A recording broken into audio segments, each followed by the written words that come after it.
আরে বাহ, গাড়িটার চেয়ারা তো আমি বদলে ফেলেছি। আরে ওস্তাদ, আপনি তো দেখেই জাদুর লাঠি দিয়ে গাড়িটার চেয়ারাই পাল্টে দিলেন। চলেন এবারে এই গাড়িটি নিয়ে পালিয়ে যাই। আরে পাগল হয়েছিস তুই? এটাতে যদি কেউ হাত দিয়ে টাচ করে তাহলে এটা আবার আগের মতো হয়ে যাবে। আরে ওস্তাদ, তাহলে এখন কি করবেন? তুই এখানে দাঁড়া, আমি প্ল্যান অনুযায়ী কাজ করতেছি।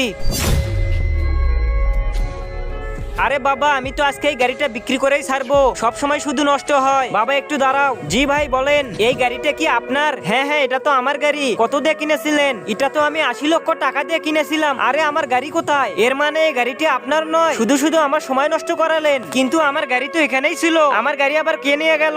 আর এই গাড়িটি এখানে কে রাখলো? আরে ভাই সাহেব, কি করতেছেন? গাড়িটিতে হাত দিয়েন না, অনেক দামি গাড়ি। গাড়ির মালিক দেখলে অনেক রাগারাগি করবে। ভাই সাহেব, আপনি এখন বাড়িতে যান, মনে হয় আপনার গাড়ি কেউ চুরি করে নিয়ে গেছে। আচ্ছা ঠিক আছে। আরে এটা তো দেখে পুলিশ যাইতেছে। পুলিশ ভাই দাঁড়ান দাঁড়ান। পুলিশ ভাই দেখেন, এখান থেকে আমার গাড়ি চুরি হয়ে গেছে। কি? চলুন দেখি।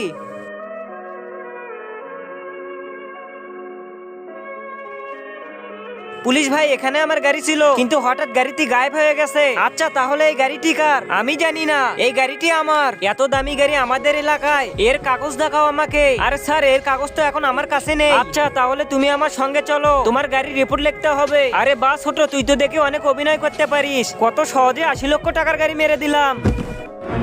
আরে কিসের সাউন্ড? তার আগে তোমরা যদি এই দুইটা ছবিকে ভালোবাসো তাহলে একটা লাইক আর একটা সাবস্ক্রাইব করো। আর যদি কিছু না করো তাহলে আমি ভাববো তোমরা এই দুইটা ছবিকে ভালোই বাসো না।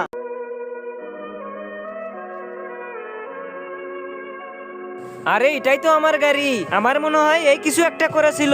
আরে আমি না, করেছিল তো ওস্তাদ। আরে ওস্তাদ আবার কই গেল? হারামখোর, চল জেলখানায়। আজকে তো সব জাদু পাছাতে বের করবো।